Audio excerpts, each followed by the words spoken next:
ಎಲ್ಲ ಸ್ಪರ್ಧಾತ್ಮಕ ಪರೀಕ್ಷಾ ವಿದ್ಯಾರ್ಥಿಗಳಿಗೆ ಶ್ರೀರಾಮ್ ಸ್ಟಡಿ ಸರ್ಕಲ್ ವತಿಯಿಂದ ಸ್ವಾಗತ. 2021 ಆಗಸ್ಟ್ ತಿಂಗಳಲ್ಲಿ ನಡೆದಿರುವಂತಹ ಪ್ರಮುಖ ಪ್ರಚಲಿತ ಘಟನೆಗಳ ಬಗ್ಗೆ ನಾವು ಇವತ್ತು ನೋಡುವ. First question, with which organisation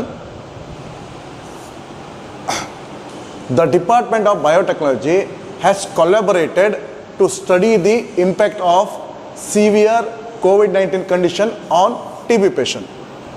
Bharat ಸರ್ಕಾರದ ಡಿಪಾರ್ಟ್ಮೆಂಟ್ ಆಫ್ ಬಯೋಟೆಕ್ನಾಲಜಿ ಯಾವ ಒಂದು ಆರ್ಗನೈಸೇಷನ್ ಜೊತೆ ಸಹಯೋಗ ಹೊಂದಿ TB ಪೇಷಂಟ್ಗಳ ಮೇಲೆ COVID-19 ತಂದಿರುವಂತಹ ಪರಿಣಾಮಗಳ ಅಧ್ಯಯನವನ್ನು ಮಾಡ್ತಾ ಇದೆ ಅಂತ ಕೇಳ್ತಾ ಇದ್ರು. ಡಿಪಾರ್ಟ್ಮೆಂಟ್ ಆಫ್ ಬಯೋಟೆಕ್ನಾಲಜಿ ಯಾರ ಸಹಯೋಗದೊಂದಿಗೆ ಅಂತ ಹೇಳಿದ್ರೆ ಬ್ರಿಕ್ಸ್ ಆರ್ಗನೈಸೇಷನ್ನ ಸಹಯೋಗದೊಂದಿಗೆ. ಸೊ ನೋಡ್ರಿ, ಈ COVID-19 ಭಾರತದಲ್ಲಿ ಬಂದ ನಂತರ ವಿಶೇಷವಾಗಿ ಇದು ಯಾವ ರೋಗದವ್ರ ಮೇಲೆ ಪರಿಣಾಮವನ್ನು ಬೀರಿದೆ ಅಂತ ಹೇಳಿದ್ರೆ TB ಪೇಷಂಟ್ಗಳ ಮೇಲೆ. ಈ ರೀತಿಯ ರಿಪೋರ್ಟನ್ನು ನಮ್ಮ ಭಾರತ ಸರ್ಕಾರದ ಬಯೋಟೆಕ್ನಾಲಜಿ ಡಿಪಾರ್ಟ್ಮೆಂಟು ಮತ್ತು ಅದರ ಜೊತೆ ಸೊ ಬ್ರಿಕ್ಸ್ ಕಂಟ್ರಿಯ ಒಂದು ಆರ್ಗನೈಸೇಷನ್ನು ಸೇರಿ ಒಂದು ರಿಪೋರ್ಟನ್ನು ನೀಡಿದೆ. ಸೊ ಬ್ರಿಕ್ಸ್ ಮೇಲೆ ನಮಗೆ ಬೇಸಿಕ್ಕಾಗಿ ಕೆಲವೊಂದು ಕ್ವಶನ್ಗಳನ್ನು ಕೇಳ್ತಾರೆ. ಫಸ್ಟ್ ಕ್ವಶನ್ ಅಂತಂದರೆ, ಬ್ರಿಕ್ಸ್ ಈ ಒಂದು ಆರ್ಗನೈಸೇಷನ್ಗೆ ಬ್ರಿಕ್ಸ್ ಎನ್ನುವಂಥ ಹೆಸರನ್ನು ಕೊಟ್ಟವನು ಯಾರು? ಅದು ಅಕ್ರೋನಿಮ್. ಸೊ ಇದನ್ನು 2001ರಲ್ಲಿ ಜಿಮ್ ಓ ನಿಲ್ ಎನ್ನುವಂಥ ಬ್ರಿಟಿಷ್ ಅರ್ಥಶಾಸ್ತ್ರಜ್ಞ ಇವನ ಹೆಸರನ್ನು ಕೊಡ್ತಾನೆ. So Brazil, Russia, India, China, BRIC ಈ ರೀತಿಯಲ್ಲಿ ಹೆಸರನ್ನು ಕೊಡ್ತಾನೆ. ನಂತರ 2006ರಲ್ಲಿ ಬ್ರಿಕ್ಸ್ ಮಿನಿಸ್ಟ್ರಿಯಲ್ ಕಾನ್ಫರೆನ್ಸಲ್ಲಿ ಈ ಒಂದು ಸಂಸ್ಥೆಯನ್ನು ಸ್ಥಾಪನೆ ಮಾಡ್ತಾರೆ. ಯಾವ ವರ್ಷ ಸ್ಥಾಪನೆ ಆಯಿತು ಅಂತ ಕೇಳಿದರೆ 2006ರಲ್ಲಿ. ನಂತರ ಬ್ರಿಕ್ಸ್ ಈ ಒಂದು ಶಬ್ದ ಅಥವಾ ಈ ಒಂದು ಆಲ್ಫಾಬೆಟ್ ಹ್ಯಾಕ್ ಸೇರ್ತಂತ ಕೇಳ್ತಾರೆ. ಸೊ ಇದು ಏನಂತಂದರೆ 2010ರಲ್ಲಿ ಸೌತ್ ಆಫ್ರಿಕಾ ಬ್ರಿಕ್ಸ್ ಕಂಟ್ರಿಗಳನ್ನು ಸೇರೋದ್ರ ಮೂಲಕ ಇಂಥ ಒಂದು ಬ್ರಿಕ್ಸ್ ಎನ್ನುವಂಥ ಒಂದು ಆರ್ಗನೈಸೇಷನ್ನ ಸ್ಥಾಪನೆ ಮಾಡ್ತಾರೆ. ಸೊ ನೋಡ್ರಿ, department of biotechnology, ministry of science and technology in collaboration with the BRICS consortium is implementing SARS-CoV-2 NGS BRICS consortium and multicentric program to study the impact of severe COVID-19 condition on TB patient. So ಈ ರೀತಿಯಲ್ಲಿ TB ಪೇಷಂಟ್ಗಳ ಮೇಲೆ COVID-19 ಮಾಡಿರುವಂಥ ಪರಿಣಾಮಗಳನ್ನು, ಅದು ಆರೋಗ್ಯಕ್ಕೆ ಸಂಬಂಧಪಟ್ಟಂತೆ ಯಾವ್ಯಾವ ರೀತಿಯಲ್ಲಿ ಸಮಸ್ಯೆಯನ್ನು ತಂದೊಡ್ತಾ ಇದೆ TB ಪೇಷಂಟ್ಗಳ ಮೇಲೆ ಈ COVID-19 ಎನ್ನುವಂಥ ಒಂದು ರೋಗ, ಅದಕ್ಕೆ ಸಂಬಂಧಪಟ್ಟಂಥ ರಿಪೋರ್ಟನ್ನು ನೀಡಲಾಗ್ತಾ ಇದೆ. ನೆಕ್ಸ್ಟ್ ಕ್ವಶನ್ ನೋಡಿ, with which country India has agreed to form a permanent bilateral channel for consultation on Afghanistan. ಅಫ್ಘಾನಿಸ್ತಾನದ ವಿಷಯದ ಕುರಿತು ಭಾರತ ಮತ್ತು ಅಫ್ಘಾನಿಸ್ತಾನ ನಡುವೆ ಯಾವ ರೀತಿಯ ಸಂಬಂಧ ಇನ್ನು ಮುಂದೆ ಏರ್ಪಡಬೇಕು, ಏನಕ್ಕೆ ಅಂತಂದರೆ ಅಫ್ಘಾನಿಸ್ತಾನದಲ್ಲಿ ಈಗ ತಾಲಿಬಾನ್ ಆಡಳಿತ ಇದೆ, ಉಗ್ರಗಾಮಿ ಸಂಘಟನೆ ಅದು. ಸೊ ಈ ಆಡಳಿತದ ನಡುವೆ ಭಾರತ ಆ ರಾಷ್ಟ್ರಕ್ಕೆ ಸಮ್ಮತಿಸಬೇಕಾ ಅಥವಾ ಬೇಡ, ಅದಕ್ಕೆ ಸಂಬಂಧಪಟ್ಟಂತೆ ಚರ್ಚೆ ಮಾಡುವಂಥ ಉದ್ದೇಶದಿಂದ ಯಾವ ಒಂದು ರಾಷ್ಟ್ರದ ಜೊತೆ ಒಂದು ದ್ವಿಪಕ್ಷೀಯ ಸಂಬಂಧವನ್ನು ಹೊಂದ್ತಾ ಇದೆ. So here the answer is ರಷ್ಯಾದ ಜೊತೆ ದ್ವಿಪಕ್ಷೀಯ ಸಂಬಂಧವನ್ನು ಹೊಂದ್ತಾ ಇದೆ. ಭಾರತ ಮತ್ತು ರಷ್ಯಾಗಳು ಅಫ್ಘಾನಿಸ್ತಾನದ ವಿಷಯದ ಕುರಿತು ಅವು ಚರ್ಚಿಸ್ತವೆ. ಅಫ್ಘಾನಿಸ್ತಾನದಲ್ಲಿ ರಷ್ಯಾ ಮತ್ತು ಭಾರತ ಈ ಆಡಳಿತವನ್ನು ಗುರುತಿಸಬೇಕಾ ಅಥವಾ ಬೇಡ, ಅದಕ್ಕೆ ಸಂಬಂಧಪಟ್ಟಂತೆ ಇಲ್ಲಿ ಚರ್ಚೆ ನಡೀತದೆ. ನಿಮಗೆಲ್ಲ ಗೊತ್ತು, ರಷ್ಯಾ ಮತ್ತು ಭಾರತಗಳು ಭಯೋತ್ಪಾದನೆಯ ವಿರುದ್ಧವಾಗಿ ಹೋರಾಟವನ್ನು ಮಾಡ್ತಾ ಇರುವಂಥ ಅತಿ ಪ್ರಮುಖ ರಾಷ್ಟ್ರಗಳು. ಈ ಎರಡು ರಾಷ್ಟ್ರಗಳು ಇದಕ್ಕಿಂತ ಪೂರ್ವದಲ್ಲಿಯೂ ಸಹ 1996ರಿಂದ 2001ರವರೆಗೆ ಅಫ್ಘಾನಿಸ್ತಾನದಲ್ಲಿ ತಾಲಿಬಾನ್ ಆಡಳಿತ ಇತ್ತು. ಆ ಸಂದರ್ಭದಲ್ಲಿ ಒಂದು ಗ್ರೂಪಿಂಗನ್ನು ಮಾಡ್ಕೊಂಡಿದ್ವಿ, India, Russia and Iran. So ಈಗ ಒಂದು ಗ್ರೂಪಿಂಗ್ ಆಗ್ತಾ ಇದೆ. ಇಂಡಿಯಾ ಮತ್ತು ರಷ್ಯಾ ಯಾವ ವಿಷಯಕ್ಕೆ ಸಂಬಂಧಪಟ್ಟಂತೆ ಅಂತಂದರೆ ಅಫ್ಘಾನಿಸ್ತಾನದ ತಾಲಿಬಾನ್ ಆಡಳಿತವನ್ನು ಅದನ್ನು ಗುರುತಿಸಬೇಕಾ ಅಥವಾ ಬೇಡ ಅಂತ ಸಂಬಂಧಪಟ್ಟಂತೆ. Next question, who has own the silver medal in the 10,000 meter race walk at World Under 20 Athletes in Nairobi. Here the answer is Amit Khatri. So ನೋಡ್ರಿ ಎಕ್ಸ್ಪ್ಲನೇಷನು, ಇವರು ಹೊಂದಿರುವಂಥದ್ದು ಸಿಲ್ವರ್ ಮೆಡಲ್ 10,000 ಮೀಟರ್ ರೇಸಲ್ಲಿ. Amit Khatri has won a silver medal in men's 1000 metre race walk event to clinch in Nairobi. The 17-year-old Khatri clocked 42 minutes 17.97 seconds to finish the second.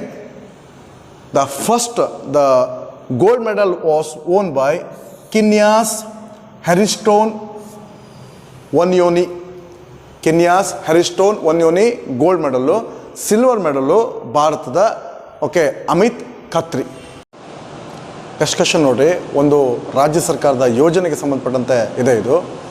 Recently which state or union territory has launched COVID-19 affected livelihood support scheme. COVID-19 affected livelihood support scheme to provide assistance to those who had been severely affected by the COVID-19 pandemic. ಯಾವ ಒಂದು ರಾಜ್ಯ ಸರ್ಕಾರ COVID-19ನಿಂದ ತೊಂದರೆಗೊಳಗಾದಂತಹ ವ್ಯಕ್ತಿಗಳಿಗೆ, ತನ್ನ ರಾಜ್ಯದ ಪ್ರಜೆಗಳಿಗೆ ಜೀವನಾವಶ್ಯಕ ಪ್ರೋತ್ಸಾಹ ಯೋಜನೆಯನ್ನು ಜಾರಿಗೆ ತಂದಿದೆ. ಸೊ ಭಾರತದಲ್ಲಿ ಅನೇಕ ರಾಜ್ಯಗಳು COVID-19 ಪೆಂಡಮಿಕ್ಗೆ ಒಳಗಾಗಿವೆ. ಅನೇಕ ರೀತಿಯಲ್ಲಿ ಆ ರಾಜ್ಯಗಳಲ್ಲಿ ಆರ್ಥಿಕತೆಗೆ ತೊಂದರೆಯಾಗಿದೆ, ಜನಸಾಮಾನ್ಯರ ಜೀವನ ತುಂಬ ಕಷ್ಟಕರವಾಗಿದೆ. ಅಂಥ ಸಂದರ್ಭದಲ್ಲಿ ರಾಜ್ಯ ಸರ್ಕಾರ ತನ್ನ ಬಡ ಜನತೆಗೆ ಉತ್ತಮವಾದಂಥ ಒಂದು ವ್ಯವಸ್ಥೆ, ಆರ್ಥಿಕ ನೆರವನ್ನು ನೀಡಬೇಕು ಅಂತ ಹೇಳಿ ಇಲ್ಲಿ ಡಿಸೈಡ್ ಮಾಡ್ತಾ ಇದೆ. ಪ್ರತಿಯೊಬ್ಬ ಬೆನಿಫಿಷರಿ, ಪ್ರತಿಯೊಬ್ಬ ಫಲಾನುಭವಿಗಳಿಗೆ 2,500 ರೂಪಾಯಿಗಳ ಒಂದು ಸಹಾಯಧನವನ್ನು ರಾಜ್ಯ ಸರ್ಕಾರ ಮಾಡ್ತಾ ಇದೆ. ಅದು ಯಾವ ರಾಜ್ಯ ಸರ್ಕಾರ ಅಂತ ಹೇಳಿದ್ರೆ ಮಣಿಪುರ ರಾಜ್ಯ ಸರ್ಕಾರ. COVID-19 affected livelihood support scheme, ಈ ಒಂದು ಯೋಜನೆ ಅಡಿಯಲ್ಲಿ ಈ ಒಂದು ಕಾರ್ಯಕ್ರಮ ತರ್ತಾ ಇದೆ. Manipur chief minister N Biren Singh has launched the COVID-19 affected livelihood support scheme to provide assistant to those who has been severely affected by the COVID-19 pandemic in the state. ಎಷ್ಟು ಹಣ ನೀಡ್ತಾ ಇದ್ದಾರೆ ಅಂತ ಹೇಳಿದ್ರೆ per month 2,500 rupees. Next one ಇರುವಂಥದ್ದು army 2021. ಇದಕ್ಕೆ ಸಂಬಂಧಪಟ್ಟಂತೆ army 2021 ಏನು ಅಂತಲೂ ಕೇಳ್ಬೋದು. ಇಲ್ಲಿ ನೋಡ್ರಿ ಕ್ವಶನನ್ನು, India has pitched indigenously built fighter aircraft anti tank missile at army 2021. In which country Army 2021 being held? So Bharat ಸ್ವದೇಶಿ ನಿರ್ಮಿತ ಯುದ್ಧ ವಿಮಾನಗಳಿಗೆ ಸಂಬಂಧಪಟ್ಟಂತೆ, ಭಾರತ ಟ್ಯಾಂಕ್ ವಿರೋಧಿ ಕ್ಷಿಪಣಿಗಳಿಗೆ ಸಂಬಂಧಪಟ್ಟಂತೆ ಅದನ್ನು ಸ್ವದೇಶವಾಗಿ ನಿರ್ಮಾಣ ಮಾಡಬೇಕು ಅಂತ ಹೇಳಿ ಪುನರುಚ್ಚರಿಸ್ತಾ ಇದೆ. ಸೊ ಎಲ್ಲಿ ಪುನರುಚ್ಚರಿಸ್ತಾ ಇದೆ ಅಂತ ಹೇಳಿದ್ರೆ ಆರ್ಮಿ 2021. ಈ ಆರ್ಮಿ 2021 ಎಲ್ಲಿ ನಡೀತು ಅಂತ ಕೇಳ್ತಾರೆ. ಸೊ ಎಬ್ರಿವೇಟ್ ಆರ್ಮಿ ಇದು ಸಹ ಇಂಪಾರ್ಟೆಂಟು. ಮತ್ತು ಈ ಒಂದು ಫಂಕ್ಷನ್ನು ಅಥವಾ ಈ ಒಂದು ಕಾರ್ಯಕ್ರಮ ಎಲ್ಲಿ ನಡೆದಿದೆಯಲ್ಲ ಅದು ಸಹ ಇಲ್ಲಿ ಇಂಪಾರ್ಟೆಂಟ್ ಆಗುತ್ತೆ. ನೋಡಿರಿ, ಇದು ನಡೆದಿರುವಂಥದ್ದು ಯಾವ ರಾಷ್ಟ್ರದಲ್ಲಿ ಅಂತ ಹೇಳಿದ್ರೆ ರಷ್ಯಾದಲ್ಲಿ. So India has pitched it's indigenously built fighter aircraft LCA Tejas. So ನಿಮಗೆ ಗೊತ್ತಿದೆ, ಭಾರತ ಸ್ವದೇಶಿ ನಿರ್ಮಿತ ತೇಜಸ್ಗಳನ್ನು ಹಗುರ ಯುದ್ಧ ವಿಮಾನಗಳನ್ನು ತರ್ತಾ ಇದೆ. ಸೊ ಅತಿ ಪರಿಣಾಮಕಾರಿಯಾಗಿ ಈ ಒಂದು ಹಗುರ ಯುದ್ಧ ವಿಮಾನಗಳು ಕಾರ್ಯನಿರ್ವಹಿಸ್ತವೆ. ಸೊ ಇದನ್ನು ವಿದೇಶಕ್ಕೆ ರಫ್ತು ಮಾಡಬೇಕು ಅನ್ನುವಂಥ ಒಂದು ಮಹತ್ವವಾದಂಥ ಒಂದು ಆಕಾಂಕ್ಷೆಯನ್ನು ಭಾರತ ಹೊಂದಿದೆ. ಮೇಕ್ ಇನ್ ಇಂಡಿಯಾ ಅಡಿಯಲ್ಲಿ ಇದಕ್ಕೆ ಸಂಬಂಧಪಟ್ಟಂತೆ ಕಾರ್ಯಕ್ರಮಗಳನ್ನು ರೂಪಿಸ್ತಾ ಇದೆ. So fighter build fighter aircraft LCA Tejas and anti tank guided missile. So ಕೇಳ್ತಾರೆ, ಭಾರತದಲ್ಲಿ ಆ್ಯಂಟಿ ಟ್ಯಾಂಕ್ ಗೈಡೆಡ್ ಮಿಸೈಲ್ ಯಾವುದು ಅಂತ ಕೇಳ್ತಾರೆ. Arjun main battle tank. ಇದು ಯಾವುದು ಅಂತ ಹೇಳಿದ್ರೆ Arjun main battle tank. So army at the international military technical forum ಇದನ್ನು ಏನಂತ ಕರೀತಾರೆ ಅಂತ ಹೇಳಿದ್ರೆ army 2021. So which is being held in Moscow region. So ರಷ್ಯಾದ ಮಾಸ್ಕೋ ರೀಜನ್ದಲ್ಲಿ ಇದು ನಡೀತು. ಸೊ ಮಾಸ್ಕೋದಲ್ಲಿ ಎಲ್ಲಿ ಅಂತಂದ್ರೆ ಆರ್ಮಿ 2001 ಅಟ್ ಕುಬಿನ್ಕಾ ಮಾಸ್ಕೋವಾ. ಓಕೆ, ಸೊ ಕುಬಿನ್ಕಾ ಮಾಸ್ಕೋವಾ ರಷ್ಯಾದ ಮಾಸ್ಕೋವಾದ ಕುಬಿನ್ಕಾದಲ್ಲಿ ಆರ್ಮಿ 2021 ಓಕೆ ನಡೀತು. ಆರ್ಮಿ ಅಂತ ಏನಂತ ಹೇಳಿದ್ರೆ international military technical forum. Next question. Recently, which organization has launched 34 satellite? 34 ಸ್ಯಾಟಲೈಟ್ಗಳನ್ನು launch ಮಾಡಿರುವಂಥ ಕಂಪನಿ ಯಾವುದು ಅಂತ ಕೇಳ್ತಾ ಇದ್ದಾರೆ. ನೇರವಾಗಿ ನಮಗೆ ಒಂದೇ ಬರ್ತದೆ. ಈಗ ತುಂಬ ಸುದ್ದಿಯಲ್ಲಿರುವಂಥದ್ದು ಸ್ಪೇಸ್ ಎಕ್ಸ್. ಓಕೆ, ಈ ಸ್ಪೇಸ್ ಎಕ್ಸ್ ಅಲ್ಲ, answer is one web. So one web ಅನ್ನುವಂಥ ಕಂಪನಿ ಗ್ರ್ಯಾಗ್ ವೈಲರ್ ಅವರ ಒಂದು ಕಂಪನಿ. ಈ ಒಂದು ಕಂಪನಿ UK ಯಲ್ಲಿ ಯುನೈಟೆಡ್ ಕಿಂಗ್ಡಮಲ್ಲಿ ತನ್ನ ಕೇಂದ್ರ ಕಚೇರಿ ಹೊಂದಿದೆ. ಇದು ಬ್ರಿಟಿಷ್ ಕಂಪನಿ. ಈ ಒಂದು ಕಂಪನಿ ಲೋ ಅರ್ತ್ ಆರ್ಬಿಟ್ಗೆ ಸಂಬಂಧಪಟ್ಟಂತೆ ಓಕೆ ಭೂಮಿಗೆ ಹತ್ತಿರ ಇರುವಂತಹ ಕಕ್ಷೆಯಲ್ಲಿ ಉಪಗ್ರಹವನ್ನು ಅದು ಕಳಿಸ್ತದೆ. ಸೊ ಇದಕ್ಕೆ ಸಂಬಂಧಪಟ್ಟಂತೆ ಇರುವಂಥ ಇದು current affairs of issue. So Bharti group backed ಅಂತ ಹೇಳಿದ್ರೆ ಭಾರತಿ ಗ್ರೂಪು ಇದರಲ್ಲಿ ಶೇರನ್ನು ಹಾಕಿದೆ. ಅತಿ ಹೆಚ್ಚಿನ ಪ್ರಮಾಣದ ಇದರ ಶೇರ್ ಈ ಒಂದು ಕಂಪನಿಯನ್ನು ತಗೊಳ್ತಾ ಇದೆ. Backed one web a low earth orbit satellite communication company has confirm the launch of the 34 satellite by the Ariane Space from the Baikonur Cosmodrome. So here the very important ಒಂದು question repeatedly ಕೇಳಿರುವಂಥದ್ದು ಏನಂತಂದರೆ ಬೈಕನೂರ್ ಕಾಸ್ಮೋಡ್ರೋಮ್ ಇದು ಯಾವ ರಾಷ್ಟ್ರದಲ್ಲಿದೆ ಅಂತ. So ಯಾವತ್ತೂ ತಿಳ್ಕೊಳ್ರಿ, one web ಅನ್ನುವಂಥ company ಇದು British based company. ಈ ಒಂದು ಬ್ರಿಟಿಷ್ ಬೇಸ್ಡ್ ಕಂಪನಿ 34 ಸ್ಯಾಟಲೈಟ್ಗಳನ್ನು ಹಾರಿಸ್ತಾ ಇದೆ. ಇದನ್ನು ಎಲ್ಲಿಂದ ಹಾರಿಸ್ತಾ ಇದೆ ಅಂತ ಕೇಳಿದ್ರೆ ಓಕೆ ಇದನ್ನು ಬೈಕನೂರ್ ಕಾಸ್ಮೋಡ್ರಮ್ದಿಂದ ಹಾರಿಸ್ತಾ ಇದೆ. ಬೈಕನೂರ್ ಕಾಸ್ಮೋಡ್ರಮ್ ಇರುವಂಥದ್ದು ಕಜಕಿಸ್ತಾನದಲ್ಲಿ. Very important, ಕಜಕಿಸ್ತಾನದಲ್ಲಿ ಇದಿರುವಂಥದ್ದು. ಆದರೆ ಇದು ಯಾವ ರಾಷ್ಟ್ರಕ್ಕೆ ಸಂಬಂಧಪಟ್ಟಿದೆ ಅಂತ ಕೇಳಿದ್ರೆ ಇದು ಕಜಕಿಸ್ತಾನದ ಆಡಳಿತದಲ್ಲಿಲ್ಲ, ಇದು ರಷ್ಯಾದ ಒಡೆತನದಲ್ಲಿರುವಂಥ ಒಂದು ಕಂಪನಿ.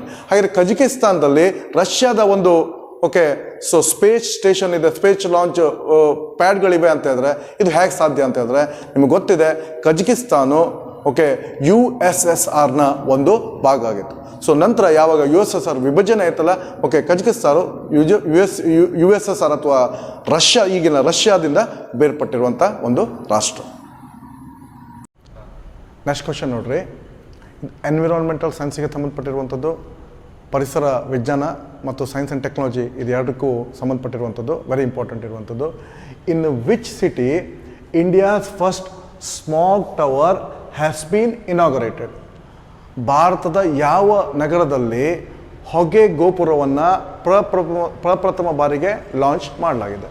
ಸೊ ಹೊಗೆ ಗೋಪುರ, ಸೊ ಇದನ್ನು ಲಾಂಚ್ ಮಾಡಿರುವಂಥದ್ದು ದೆಹಲಿಯಲ್ಲಿ. ಹಾಗಿದ್ರೆ ಹೊಗೆ ಗೋಪುರ ಅಥವಾ ಸ್ಮಾಗ್ ಟವರ್ ಇದರ ವಿಶೇಷತೆ ಏನು ಅಂತ ಇದ್ದರೆ ಇದು ಏರ್ ಪೊಲ್ಯೂಷನ್ಗಳನ್ನು ಕಡಿಮೆ ಮಾಡ್ತದೆ. So here the issues is chief minister Arvind Kejriwal has inaugurated the India's first smog tower in Delhi's. ಹಾಗಿದ್ರೆ ಎಲ್ಲಿ?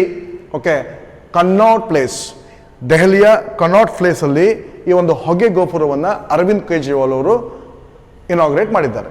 Okay, that will purify 1000 cubic metres of air per second. ಒಂದು ಸೆಕೆಂಡಿಗೆ 1000 ಕ್ಯೂಬಿಕ್ ಮೀಟರ್ ಅಷ್ಟು ಗಾಳಿಯನ್ನು ಅದು ಪ್ಯೂರಿಫೈ ಮಾಡುವಂಥ ಒಂದು ಸಾಮರ್ಥ್ಯವನ್ನು ಅದು ಹೊಂದಿದೆ. ಓಕೆ, ಸೊ ಆ ರೇಡಿಯಸ್ ಆಫ್ 1 ಕಿಲೋಮೀಟರ್, 1 ಕಿಲೋಮೀಟರ್ ವ್ಯಾಪ್ತಿಯಲ್ಲಿ 1000 ಕ್ಯೂಬಿಕ್ ಮೀಟರ್ಗಳಷ್ಟು ಗಾಳಿಯನ್ನು ಶುದ್ಧೀಕರಿಸುವಂಥ ಒಂದು ಸಾಮರ್ಥ್ಯ ಮತ್ತು ಮಾಲಿನ್ಯವನ್ನು ಓಕೆ ಕಡಿಮೆ ಮಾಡುವಂಥ ಒಂದು ಸಾಮರ್ಥ್ಯವನ್ನು ಹೊಂದಿದೆ. ಸೊ ಈ ಒಂದು ಪೈಲಟ್ ಪ್ರಾಜೆಕ್ಟು, ಈ ಒಂದು ಪ್ರಾಯೋಗಿಕ ಪ್ರಯತ್ನ ಯಶಸ್ವಿ ಆದರೆ, ದೆಹಲಿಯಲ್ಲಿ ಯಶಸ್ವಿ ಆದರೆ ಇನ್ನು ಮುಂದಿನ ದಿನಗಳಲ್ಲಿ ಎಲ್ಲ ಓಕೆ ದೆಹಲಿಯ ಎಲ್ಲ ನಗರಗಳಲ್ಲಿ ಓಕೆ ಅಥವಾ ದೆಹಲಿಯಲ್ಲಿರುವಂಥ ಪ್ರಮುಖವಾದಂಥ ಎಲ್ಲ ಸ್ಥಳಗಳಲ್ಲಿ ಸ್ಮಾಗ್ ಟವರ್ಗಳನ್ನು ಪ್ರತಿಯೊಂದು ಕಿಲೋಮೀಟರ್ಗೆ ಒಂದೊಂದು ಸ್ಮಾಗ್ ಟವರ್ಗಳನ್ನು ನಿರ್ಮಿಸಿ ದೆಹಲಿಯನ್ನು ಮಾಲಿನ್ಯ ಮುಕ್ತ ನಗರವನ್ನಾಗಿ ಮಾಡುವಂಥ ಒಂದು ಜವಾಬ್ದಾರಿಯನ್ನು ದೆಹಲಿ ರಾಜ್ಯ ಸರ್ಕಾರ ಕೈಗೊಂಡಿದೆ. ನೆಕ್ಸ್ಟ್ ಕ್ವಶನ್ ನೋಡ್ರಿ, in which state or union territory the cabinet has approved 2 credit linked schemes for the agro based sector. So ಒಂದು ರಾಜ್ಯ ಸರ್ಕಾರ 2 ಯೋಜನೆಗಳನ್ನು ತಗೊಬಂದಿದೆ. ಒಂದು ಆತ್ಮನಿರ್ಭರ ಕೃಷಿ ಯೋಜನಾ, ಆತ್ಮನಿರ್ಭರ ಭಗವಾನಿ ಯೋಜನಾ. ಈ ರೀತಿಯಲ್ಲೂ ನಮ್ಮ ಕ್ವಶನನ್ನು ಕೇಳ್ಬೋದು. ಸೊ ಇದರ ಮೂಲಕ ಆತ್ಮನಿರ್ಭರ ಕೃಷಿ ಯೋಜನಾ ಮತ್ತು ಆತ್ಮನಿರ್ಭರ ಭಗವಾನಿ ಯೋಜನಾ, ಈ 2 ಯೋಜನೆಗಳ ಮೂಲಕ ಸೊ ತನ್ನ ರಾಜ್ಯದಲ್ಲಿರುವಂತಹ ರೈತರಿಗೆ ಒಂದು ಕೃಷಿಗೆ ಸಂಬಂಧಪಟ್ಟಂಥ ಯೋಜನೆ ಆತ್ಮನಿರ್ಭರ ಕೃಷಿ ಯೋಜನೆ ಎನ್ನುವಂಥದ್ದು, ಆತ್ಮನಿರ್ಭರ ಭಗವಾನಿ ಯೋಜನೆ ಎನ್ನುವಂಥದ್ದು ಹಾರ್ಟಿಕಲ್ಚರ್ ಪಶು ಸಂಗೋಪನೆಗೆ ಸಂಬಂಧಪಟ್ಟಿರುವಂಥದ್ದು. ಸೊ ಆ 2 ಯೋಜನೆಗಳನ್ನು ನೀಡ್ತಾ ಇದೆ, ತನ್ನ ರಾಜ್ಯದ ಜನರಿಗೆ ನೀಡ್ತಾ ಇದೆ. ಆ ರಾಜ್ಯ ಸರ್ಕಾರ ಯಾವುದು ಅಂತ ಕೇಳ್ತಾ ಇರುವಂಥದ್ದು, ಕ್ವಶನಲ್ಲಿ ಕೇಳ್ತಾ ಇರುವಂಥದ್ದು. ಇದರ ಆನ್ಸರ್ ಏನಂತಂದರೆ ಅರುಣಾಚಲ್ ಪ್ರದೇಶ್. ಅರುಣಾಚಲ್ ಪ್ರದೇಶ್ ರಾಜ್ಯ ಸರ್ಕಾರ ಆತ್ಮನಿರ್ಭರ ಕೃಷಿ ಯೋಜನೆಯನ್ನು ಕೃಷಿ ಕ್ಷೇತ್ರಕ್ಕೆ, ಆತ್ಮನಿರ್ಭರ ಭಗವಾನಿ ಯೋಜನೆಯನ್ನು ಹಾರ್ಟಿಕಲ್ಚರ್ ಅಥವಾ ಪಶು ಸಂಗೋಪನಾ ಕ್ಷೇತ್ರಕ್ಕೆ ಸಂಬಂಧಪಟ್ಟಂತೆ ತರ್ತಾ ಇದೆ. So Arunachal Pradesh cabinet has approved 2 credit linked schemes which will facilitate 300 crore investment in the agro-based sector. ರಾಜ್ಯ ಸರ್ಕಾರ 300 ಕೋಟಿ ರೂಪಾಯಿಯನ್ನು ಕೃಷಿ ಕ್ಷೇತ್ರದಲ್ಲಿ ಇದು ಇನ್ವೆಸ್ಟ್ಮೆಂಟ್ ಮಾಡ್ತಾ ಇದೆ. So the state government has earmarked 60 crore rupees of subsidies each for Atmanirbhar Krishi Yojana for agriculture and Atmanirbhar Bhagwani Yojana for horticulture during the fiscal year of 2021-22 2021-22ರಲ್ಲಿ ಬರುವಂಥ ಒಂದು ಯೋಜನೆ. ಸೊ ಕೃಷಿ ಕ್ಷೇತ್ರ ಮತ್ತು ಹಾರ್ಟಿಕಲ್ಚರ್ ಪಶು ಸಂಗೋಪನಾ ಕ್ಷೇತ್ರಕ್ಕೆ ನೀಡುವಂಥದ್ದು. ಸೊ ಇದರಲ್ಲಿ ಈ ಒಂದು ಯೋಜನೆ ಏನು ಮಾಡ್ತದೆ ಅಂತಂದರೆ 3 ಕಂಪೋನೆಂಟ್ಗಳಲ್ಲಿ ಡಿವೈಡ್ ಮಾಡ್ತದೆ. ನಂಬರ್ 1 ಬೆನಿಫಿಷಿಯರಿಗಳಿಗೆ ಲೋನ್ಗಳನ್ನು ನೀಡ್ತದೆ, ಬ್ಯಾಂಕ್ ಲೋನ್ಗಳನ್ನು ನೀಡ್ತದೆ. 2ನೇದಾಗಿ ಸಬ್ಸಿಡಿಗಳನ್ನು ನೀಡ್ತದೆ. 3ನೇದಾಗಿ ಬೆನಿಫಿಷರೀಸ್ ಯಾರ್ಯಾರು ಫಲಾನುಭವಿಗಳಿದ್ದಲ್ಲ ಅವರು ಸಹ ತಮ್ಮ ಕಂಪೋನೆಂಟ್ಗಳನ್ನು ತಮ್ಮದೇ ಆದಂಥ ಕೆಲವೊಂದು ಹಣಕಾಸನ್ನು ನೀಡಬೇಕು. ಸೊ ಈ ಮೂಲಕ ಸಮಗ್ರವಾದಂಥ ಕೃಷಿ ಕ್ಷೇತ್ರ ಮತ್ತು ಹಾರ್ಟಿಕಲ್ಚರ್ ಅಂತಾರೆ ಪಶು ಸಂಗೋಪನಾ ಕ್ಷೇತ್ರಗಳನ್ನು ಅಭಿವೃದ್ಧಿ ಪಡಿಸಬೇಕು, ಉದ್ಯೋಗಾವಕಾಶಗಳನ್ನು ಸೃಷ್ಟಿ ಮಾಡಬೇಕು ಎನ್ನುವಂಥ ಉದ್ದೇಶದಿಂದ ಒಂದು ಬೃಹತ್ತಾದಂಥ ಒಂದು ಯೋಜನೆಯನ್ನು ಜಾರಿಗೆ ತಂದಿದೆ. Next one is important. Recently with which country India has inked a deal to procure assault rifle for the Indian army. ಭಾರತದ ಸೈನ್ಯಕ್ಕೆ ಸಂಬಂಧಪಟ್ಟಂತೆ ಯಾವ ಒಂದು ರಾಷ್ಟ್ರದ ಜೊತೆ ಭಾರತ ಸರ್ಕಾರ ಬಂದೂಕುಗಳನ್ನು ಖರೀದಿಸುವ ಒಂದು ಒಪ್ಪಂದವನ್ನು ಮಾಡಿಕೊಂಡಿದೆ. So very very important. ಯಾವ ರಾಷ್ಟ್ರ ಮತ್ತು ಯಾವ ರೈಫಲ್ಲು ಅಂತ ನಮಗಿಲ್ಲಿ ಕೇಳ್ಬೋದು. ನಮಗೆ ಸ್ಟೇಟ್ಮೆಂಟ್ ಬೇಸ್ಡ್ ಕ್ವಶನ್ ಕೇಳ್ತಾರಲ್ಲ, ಇದೇ ರೀತಿಯಲ್ಲಿ ಕೇಳ್ತಾರೆ. ಯಾವ ರಾಷ್ಟ್ರದಿಂದ ಬಂದೂಕುಗಳನ್ನು ಭಾರತ ಖರೀದಿಸ್ತಾ ಇದೆ, ಎಮರ್ಜೆನ್ಸಿ ಸಿಚುವೇಷನಲ್ಲಿ ಭಾರತಕ್ಕೆ ಬಂದೂಕು ಬೇಕಾಗ್ತದೆ, ಅದನ್ನು ಯಾವ ರಾಷ್ಟ್ರದಿಂದ ಖರೀದಿಸ್ತದೆ. So here the answer is Russia. ಯಾವ ಒಂದು ಬಂದೂಕು ಅಂತಂದರೆ AK-103 rifles. AK-103 rifles. So as part of the mega infantry modernization program, India is procuring a sizable numbers of AK-103 series of assault rifles. Very very important. ನಮಗೆ AK-47 ಅಷ್ಟೇ ಗೊತ್ತಿದೆ. ಈಗ advanced AK-103 series of assault rifle, AK-103 series of assault ರೈಫಲ್ಗಳನ್ನು ಅಥವಾ ಬಂದೂಕುಗಳನ್ನು ಭಾರತ ಸರ್ಕಾರ ಯಾವ ದೇಶದಿಂದ ಖರೀದಿಸ್ತಾ ಇದೆ? ರಷ್ಯಾ ದೇಶದಿಂದ ಇದನ್ನು ಖರೀದಿಸ್ತಾ ಇದೆ. ಸೊ ಇದು ಯಾವ ಸಂದರ್ಭದಲ್ಲಿ ಅಂತ ಹೇಳಿದ್ರೆ, ಈಗ ಆಲ್ರೆಡಿ ನಮಗೆ ಗೊತ್ತಿದೆ. ಸೊ ಭಾರತ ಮತ್ತು ಚೈನಾಗಳ ನಡುವೆ ಬಾರ್ಡರ್ಗಳಲ್ಲಿ ಸ್ಟ್ಯಾಂಡ್ ಆಫ್ ಆಯಿತು. ಅಂಥ ಸಂದರ್ಭದಲ್ಲಿ ತುರ್ತಾಗಿ ಅರ್ಜೆಂಟಾಗಿ ಭಾರತಕ್ಕೆ ಶಸ್ತ್ರಾಸ್ತ್ರಗಳ ಅವಶ್ಯಕತೆ ಇರ್ತದೆ. ಆ ಒಂದು ಅವಶ್ಯಕತೆಯನ್ನು ನೀಗಿಸುವಂಥ ಉದ್ದೇಶದಿಂದ ಭಾರತ ಸರ್ಕಾರ ರಷ್ಯಾ ಜೊತೆ ಈ ಒಂದು ಒಪ್ಪಂದವನ್ನು ಮಾಡಿಕೊಂಡಿದೆ. ನೆಕ್ಸ್ಟ್ ಕ್ವಶನ್ ನೋಡ್ರಿ, which organisation has released a report which state that childrens in India are at extreme high risk of impact of climate crisis. ಹವಾಮಾನ ವೈಪರೀತ್ಯಕ್ಕೆ ಸಂಬಂಧಿಸಿದಂತೆ ಹವಾಮಾನ ವೈಪರೀತ್ಯದ ಬದಲಾವಣೆಯಿಂದಾಗಿ ಅದರ ಸಮಸ್ಯೆಯಿಂದಾಗಿ ಭಾರತದಲ್ಲಿರುವಂಥ ಮಕ್ಕಳು ತೊಂದರೆಗೆ ಒಳಗಾಗಿದ್ದಾರೆ. ಈ ರೀತಿಯ ಒಂದು ರಿಪೋರ್ಟನ್ನು ನೀಡಿದವರು ಯಾರು? Here the answer is UNICEF. ನೋಡ್ರಿ, according to the new report by UNICEF, children in India are extreme high risk of impacts of climate risks. As per the report, India is among the 4 South Asian countries where children are most at risk. Climate change threatens their health, education and protection. So Bharat ದಕ್ಷಿಣ ಏಷ್ಯಾದಲ್ಲಿ ಇರುವಂತಹ ಒಂದು ರಾಷ್ಟ್ರ. ಈ ದಕ್ಷಿಣ ದೇಶದಲ್ಲಿರುವಂಥ 4 ರಾಷ್ಟ್ರಗಳಲ್ಲಿ ಅಲ್ಲಿರುವಂಥ ಮಕ್ಕಳ ಆರೋಗ್ಯಕ್ಕೆ ಸಂಬಂಧಪಟ್ಟಂತೆ, ಶಿಕ್ಷಣಕ್ಕೆ ಸಂಬಂಧಪಟ್ಟಂತೆ, ಅವರ ಅಭಿವೃದ್ಧಿಗೆ ಸಂಬಂಧಪಟ್ಟಂತೆ ಸಮಸ್ಯೆ ಆಗ್ತಿದೆ. ಯಾವುದರಿಂದಾಗಿ ಅಂತ ಹೇಳಿದ್ರೆ ಸೊ ಹವಾಮಾನ ಬದಲಾವಣೆಯಿಂದಾಗಿ. ಈ ಒಂದು ರಿಪೋರ್ಟನ್ನು ನೀಡಿದವರು ಯಾರು ಅಂತಂದರೆ ಯುನಿಸೆಫ್ ಎನ್ನುವಂಥ ಒಂದು ಸಂಸ್ಥೆ, ಯುನೈಟೆಡ್ ನೇಷನ್ ಚಿಲ್ಡ್ರನ್ಸ್ ಫಂಡ್. ಮೊದಲೇನಿತ್ತು United Nation International Children's Emergency Fund ಅಂತ ಇತ್ತು. ಈಗ ಹೆಸರನ್ನು ಬದಲಾವಣೆ ಮಾಡಲಾಗಿದೆ, ಯುನೈಟೆಡ್ ನೇಷನ್ ಚಿಲ್ಡ್ರನ್ಸ್ ಫಂಡ್ ಅಂತ, ಯುನಿಸೆಫ್.